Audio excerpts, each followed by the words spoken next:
Hey guys, it's me, Froggy, here discussing Justin M. Posey, his book Beyond the Map's Edge. We're discussing this treasure hunt, trying to find some clues in the chapter, in the story, and we're like 40 and I still keep saying it, in the story called The Bronze Beast.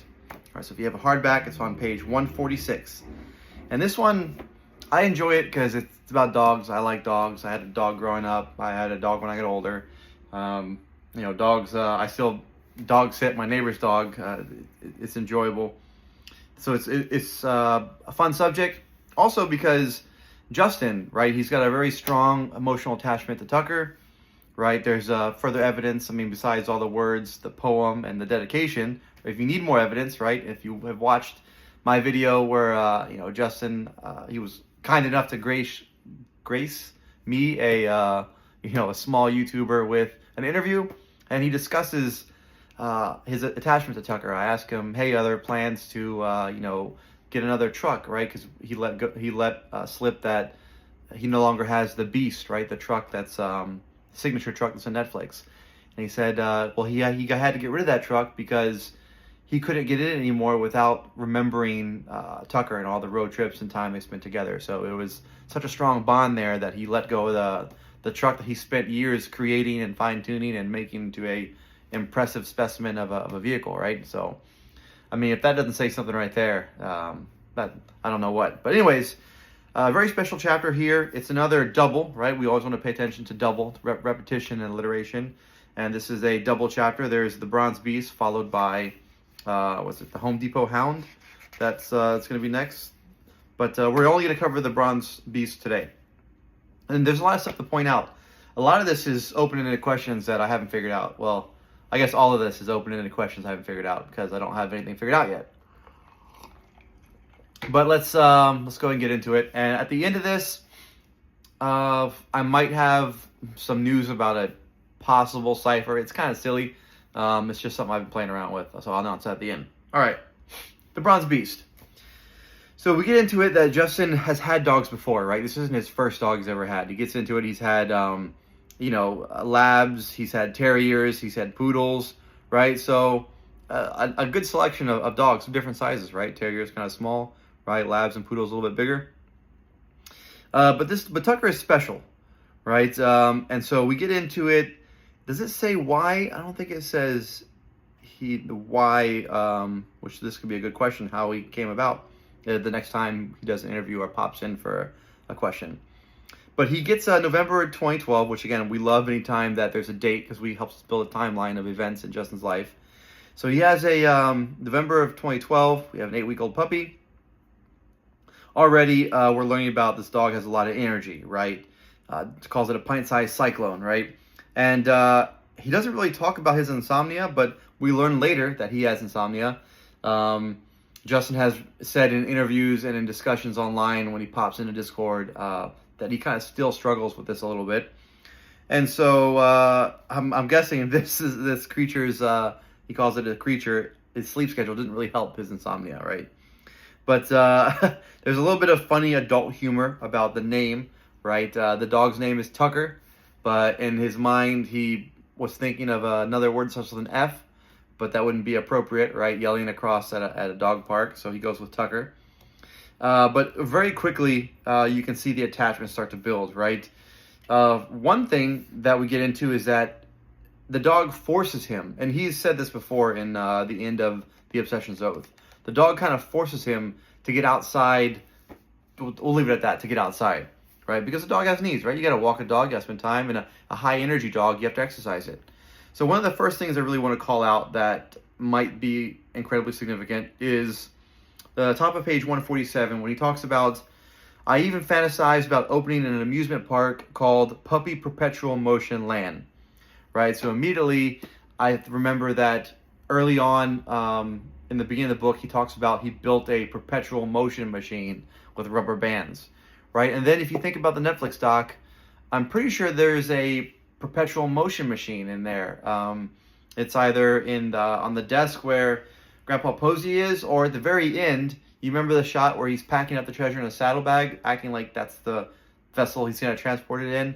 if you look at the bottom left, that stack of shelving, right? There's a spelling bee trophy. Right in front of that looks like some kind of perpetual motion machine. I think you can also see it on the desk. So, man, this is the same thing mentioned twice in a book, right? Twice, repetition. What does it mean? So this one I've kind of struggled, and I don't really think I have a solid solve, which is one of the things that makes me a little bit nervous for my boots on the ground, which I think is 11 days coming up. Maybe I'll figure it out, and hopefully it wasn't something I was supposed to do early on that's going to throw off my final spot. But what could it possibly mean? I mean, there could be a couple words that mean perpetual motion, right? A word that, describes perpetual motion, and maybe that word plays into the name of a location. Or maybe it's just a hint toward a famous scientist or a place where motion is studied. I don't know. I haven't figured it out. These are just all random guesses. But I wanted to call that out because I think it's interesting, right? Okay, here we go. Moving on. We have the Roadrunner, right? Which, if you haven't watched Calzar and K-Pro, they have I think it's still up. They have a video where they go over some early sketches from the author that were released somehow. And they discuss, one of the pictures has a Roadrunner. So that was a picture that an illustration that did not make it into the book. But, maybe that was something significant supposed to be there, right? When I think of Roadrunner, I think of more the desert. So that's probably my own bias leading me toward the south again, but we'll see. Hide and seek is mentioned several times in the book. This one, I discovered, I hadn't heard anyone talk about, so I'll take credit for this one. If you have an ebook and you're able to search hide and seek, do that. It'll be pretty interesting. Not almost, every time hide and seek is mentioned, it's hyphenated, hide, and seek. Every time except for once. There's one time when it's not hyphenated. So is that important? I only think about that because I've been learning more about hyphens the past few days as I try to figure out a cipher or a technical clue. And I've come to learn that there's dashes. There's an N dash and an M dash. The N dash is so called because it was the width of a letter N, capital N. The M dash is so called because it was the width of a capital M. So, I just find it interesting that hide and seek is brought up so many times. I think 5, 6 times, just like there's 6 raccoons, right? And one time it's not hyphenated. So what does it mean? I don't know. This is not the channel for answers. This is the channel for more questions, right? That'd be a good title. All right, so we move on, moving down the book here. We're still on the second page. National Treasure Call Out, right? Pretty interesting. So here we learn that Tucker's nose, right? This is, I'm working on something here, or not working, it's just an itch that I'm trying to scratch. Tucker's nose becomes calibrated to liver-scented treasures, right? In my head, I thought he was going to say he's calibrated to Justin, but that might be a gimme, right? Dogs are automatically going to smell their owner. That's probably a gimme. But he gets calibrated to liver-scented treats, right? So often, Justin will, will hide these treats, and Tucker will, go and find them. All right, here's another thing. I'm not the most athletic guy right now. I don't know if I ever used to be super athletic. I like to think I was, but maybe not. But every evening, right? Evening 6-mile treks. Looks like most evenings. How long would that take? I don't. He doesn't really ever say they were running. He says hiking and walking. I don't really know if he was ever running. I'm just saying, how long would it take to walk? Is that 2 hours? Is that Justin's a tall guy, right? 6'3", 6'4", something like that. Long legs, brisk pace. Maybe 2 hours. That's probably not out of the realm of possibilities, right? Maybe even if you push it to 2.5. Doesn't seem like he's really big on spending hours watching television shows, right? Gossip Girls and all that. So outdoor, you got a dog, got a high energy dog. You've been working all day. Dog is in the kennel. Dog is put up somewhere. Let's get the dog ran out so it can sleep well. So I can kind of see that. I was just trying to figure out how long it would take for 6 miles. I was working on a theory that he was bike riding all those 6 miles, but I really don't think he was. I really do think, 6 miles.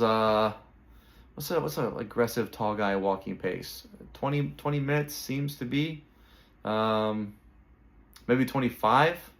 So maybe that would put it at 6 miles would be 2.5 hours, something like that. Anyways, moving on, right? They get into this habit. There's a Lewis and Clark shot out, right? Top of page 149. We talk about one evening while I was swamped at work. Jenny volunteered to take Tucker on his daily walk. So daily right there. At this point, our 6-mile evening treks had evolved into miniature Lewis and Clark expeditions, right? So I think that's a pretty intentional placement of Lewis and Clark right there. So I do agree that, you know, Lewis and Clark could play. I'm having trouble with my words. I don't know why. Could play a role, because it seems like that little sentence was kind of extra, was added, right? I don't know if it really adds that much. When you're saying your 6-mile evening trek had evolved into a miniature Lewis and Clark expedition, are you just saying it was really long? Is that, I don't know. I struggle with that, just thinking about it, reading out loud. You know, when I think of Lewis and Clark, you know, I think of not only a length trek, but there was a lot involved, right? Were going up and down mountains, up and down hills. There was crossing portages. There was negotiating with enemies. So I mean, and maybe all that is wrapped up in it, right? Maybe it's just a reference. I don't know. I tend to think there's a little bit more to that. So I think Lewis and Clark is pretty fair play to play into your solve. Okay, so then right, he's gonna hide them, right? A lot of people have called out. Okay, he says 4 miles in. So if we're thinking about a walking pace, they have 2 miles left to cover, right? I figured they were 4 miles in. I would hide them in the woods along their route. Is he?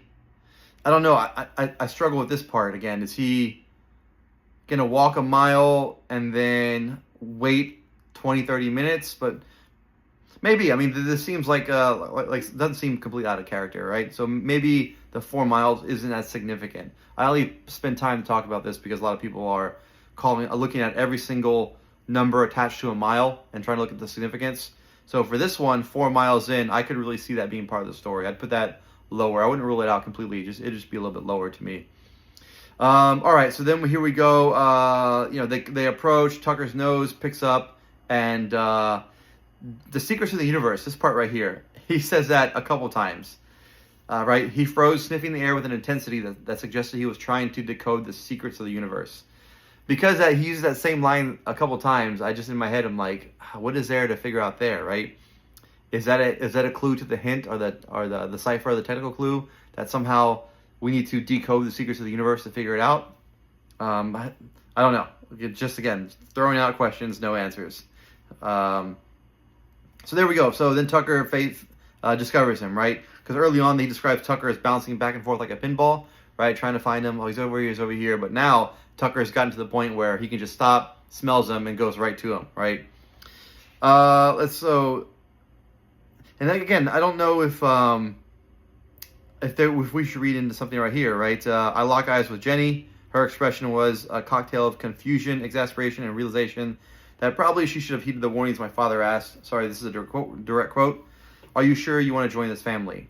I'm not sure. I don't know why Jenny would be confused or exasperated. You know, maybe she had work to do, right? Maybe she was doing the walk as a favor. It's taken her 2 hours out of her evening routine, whatever that was.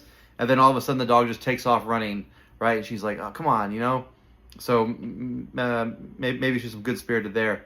The 55 pounds call out is interesting to me only because it's so close to the weight of the treasure, right? So I don't know if there's something more. Is that the hint of the location of the treasure?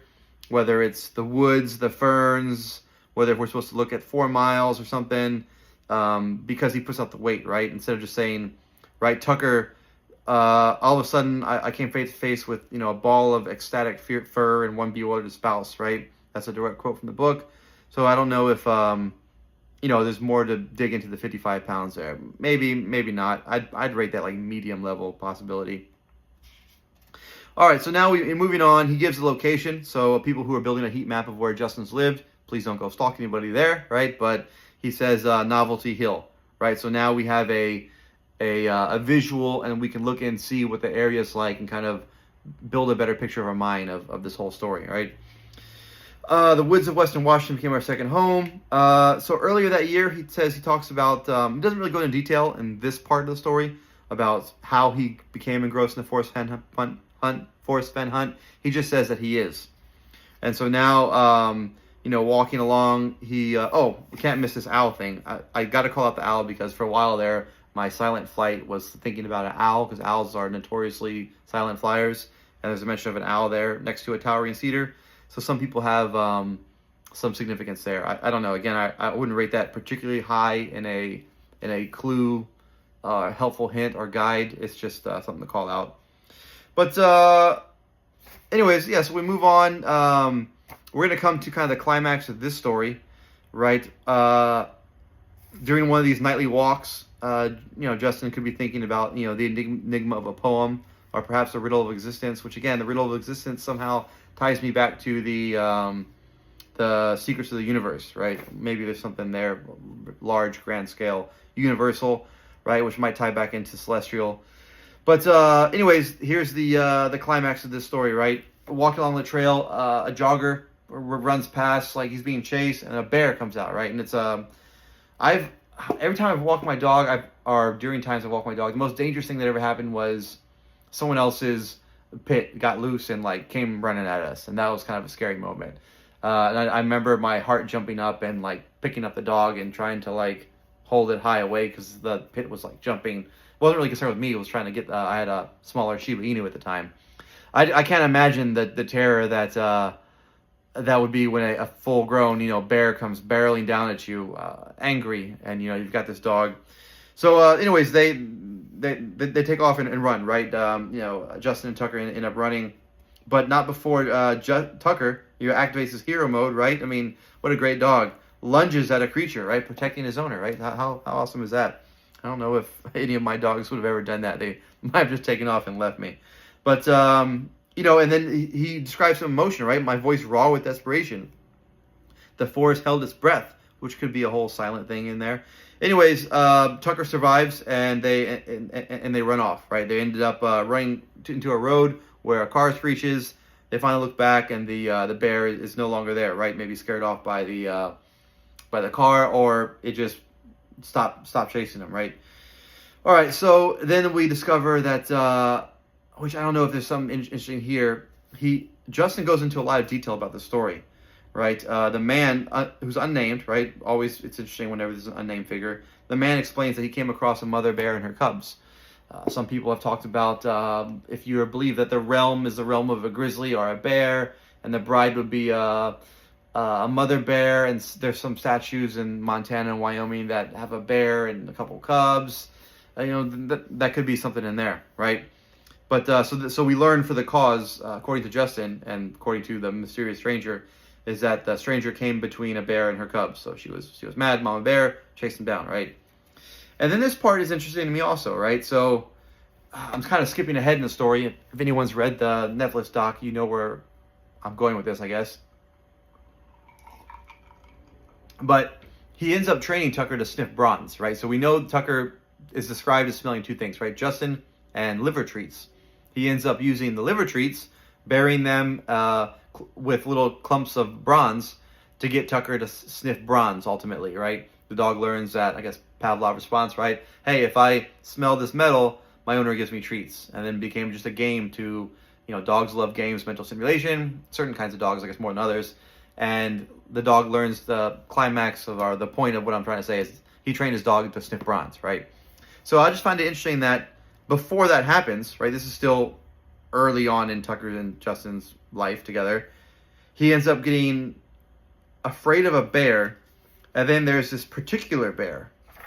It's a bronze, he describes it as a bronze statue, right? And Tucker, I guess, is treating it like a bear, but Tucker can smell it, and he's obviously not smelling bear, he's smelling bronze. So I don't know. I've always wondered. Again, I'm not. Let me be clear here. I'm not doubting the story at all. I'm not doubting that Tucker. It's been confirmed by multiple searchers that knew them at this time. I'm not doubting that Tucker learned how to smell bronze. And I'm not doubting that Justin ran into a bear, right? I'm interested in the fact that he calls out this bear, and again, I'm not doubting that there is a bear, a bronze statue, because it's people have taken pictures of it, right? I'm just wondering, I'm probably analyzing this story more than I normally do because I'm close to my boots on the ground and I'm like hyper analyzing everything, trying to see if there's anything I missed possibly, because it's probably my one shot this year to go, right? And I don't want to blow it. So we'll see. I don't know. I just find it interesting that I mean, I guess I don't know. So Tucker, he ends up. Justin says that, let's see, this dog is always going to be scared of this. No, this quote from 152. No amount of coaxing or treats could convince him that this metal creature posed no threat. So I tried different routes. The direct quote, I tried different routes. Tucker had an uncanny ability to detect the statue's presence from blocks away. Right, obviously, because, I mean, the dog can smell, and it's a massive bronze statue. Now, I guess I would just wonder, I don't know where I'm going with this, probably lost you guys by now, tuned out. But I'm wondering if Tucker had any trouble making that connection between a massive bronze bear that had bad memories with him versus hiding bronze. Or maybe the simple explanation is that it was a different alloy. This was a bronze alloy, and Justin was bearing pure bronze nuggets, and so it's a different alloy, and the dog can smell the difference. I don't know why I spent so much time on that. It's just, it probably doesn't mean anything. It just, I don't know, it was itching my brain, so I had to scratch it. All right, and then we get kind of like the point of this, right? He says, page 152 again, direct quote, I suppose we all have our bronze bears, those irrational anxieties that logic can't quell. And he talks about Tucker never got adjusted, so we adjusted. We just avoided the town center, took the long way home. And again, if there's a point to be made from that story, I don't know. I would probably chalk this story up into more of a life lesson than a treasure lesson. I'm currently not using anything major from this story in my current solve. And maybe I'm missing something. Maybe that's why I'm analyzing it so close, because I gotta be missing something. But I don't believe every story has something. And so this is one of the few stories that I don't have anything for. And maybe that's the point, right? Or I missed it. Who knows? It could just be this one's one of those stories that gives you a life lesson, right? You know, sometimes there's irrational fears, right? Because I don't know how this would apply to treasure hunting. I don't know how having an irrational fear of something would, unless it's an irrational fear of trying a new method, an irrational fear of letting go of a solve and starting a new one, right? Maybe that's kind of a stretch. But his advice is just to go around it. So I guess on two hands, right? You could have, if you want to make this treasure fit if you make this story fit a treasure message or moral, you'd be, hey, sometimes you hit a wall or something scary, just go around it, which doesn't really fit, but I don't know. I think it fits more of a life lesson. Sometimes there's an unavoidable anxiety, and it's better just to go around it sometimes. Which I don't know if that's a great life lesson either. I mean, shouldn't you like face your fears and conquer them and get over it? I don't know. That this story puzzles me. It puzzles me more now than it ever did, I think. And again, I could just be, my mind is in my mental state is just in a heightened hyper focus, trying to scramble last minute, right? 11 days and counting till I go.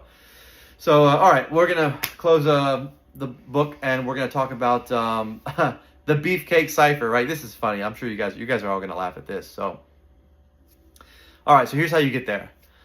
Alaska's got to be something, right? What is Alaska for? All right, so if you take all the heights, the elevations of the mountains and peaks and volcanoes in Alaska, and you add them up, and by add them up, I mean, let's just say the height of a mountain in Alaska is 4,274 feet, right? Whatever that is.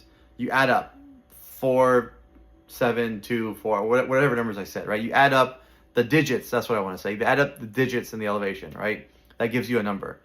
So you do that with all 9 of them, right? That'll give you 9 numbers. All those 9 numbers are in between. I think the lowest one's, I can't remember the lowest one's like 11 or 13, but and the highest one is 24, I believe. So they're all between 1 and 26, which is good, right? That's a good sign, because they all equal a letter in the alphabet.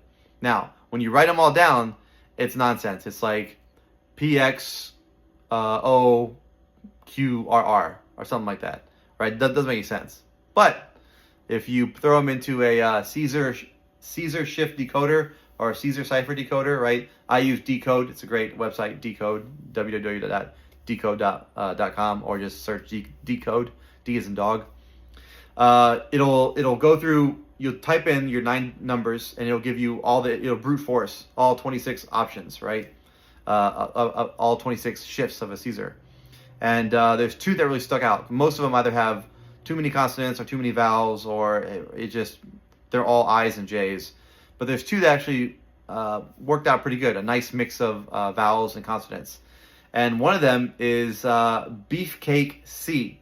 That's BEEFCAKE, and then the letter C. So what does that mean? I don't know. My job is just coming up with random ciphers. It works. I'll tell you that it works, right? And it's kind of clean. It's a little bit elegant, right? It's nothing more than addition, a Caesar shift, right? A shift, and an anagram, right? 3 things. They're all pretty approachable, I think. Whether this could be a base, maybe this is just a way to do it. I don't know, but it was one of the first things I did that came out with something clean. The other one anagrams to byway, B-Y-W-A-Y, byway, and then AAGX.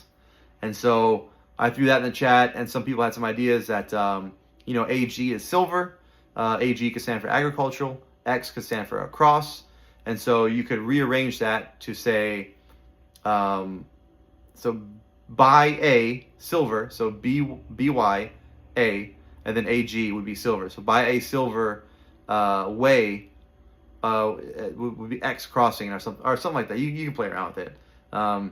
Again, I don't have a high confidence in this. It's just like the second time I've ever come up with a cipher that works. I'm not a cipher guy. It's just interesting. I thought I'd share it with you. So if you're sitting there right now and you had come up with beefcake, or your solve involves beefcake, you're probably flipping out right now like, oh my God. But for everyone else whose solve doesn't include beefcake in some way, you're probably wondering. Or, the byway could be a Montana thing, right? Or Idaho. I think there's byways up there. But yeah, I don't know. So I'm just playing around with that. All right, any questions on that, you can hit me up on my socials. Counting down 11 days till we're going out, boots on the ground. Really excited. I'll do my best as long as the service is good. Which I'm not going, that's one thing that makes me nervous in my area. I'm not super far from a town. I think I'm like 30 minutes away from a decent sized town. So we'll see. We'll see what the service is like. But I'll be sharing every step of the way. I'll be posting. So keep you guys informed where we're going. All right. Take care. That's it for tonight. Thanks for everyone who's watched and subscribed. Thank you for everybody who's bought the t-shirts and the mugs. The feedback is all positive. No one says that my mug arrived broken, so the packaging is good. And no one's t-shirts have fallen apart. So all good things. All right, guys. Take care.